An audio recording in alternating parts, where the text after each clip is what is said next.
the world of faith at the fulfillment of the New Testament revelation.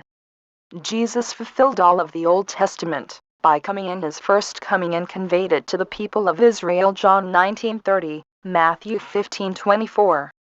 Likewise, today, the promised shepherd of Shincheonji has come and testified to the churches about the realization that Jesus fulfilled the New Testament revelation. Revelation 22:8-16. What is the faith world like at the time of the fulfillment of the New Testament revelation?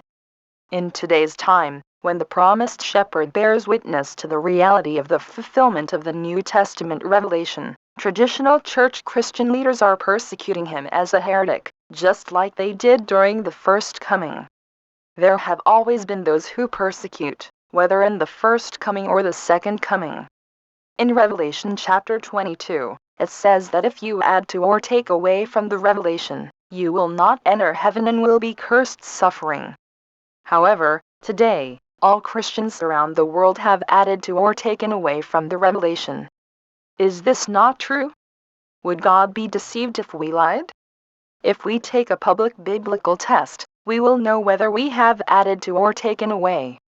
The mission of the shepherd is to be a messenger of God or Jesus and to convey his words. Are the shepherds of the New Testament era keeping the new covenant?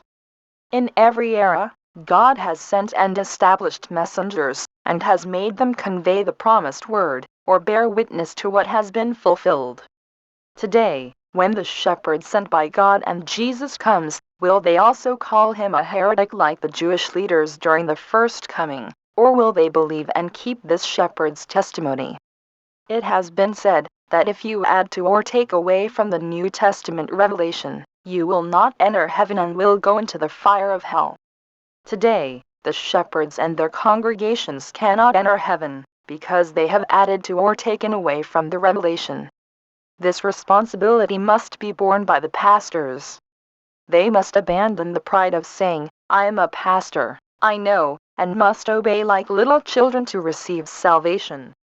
They must know the prophecies of the revelation so that they can recognize the reality when the revelation is fulfilled. Today, Christian pastors need to well understand the prophecy of the revelation and its reality, and must correctly convey that word to the saints, to lead them to heaven. This is fulfilling the mission as a shepherd.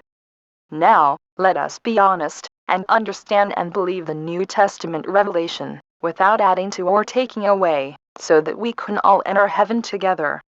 Amen.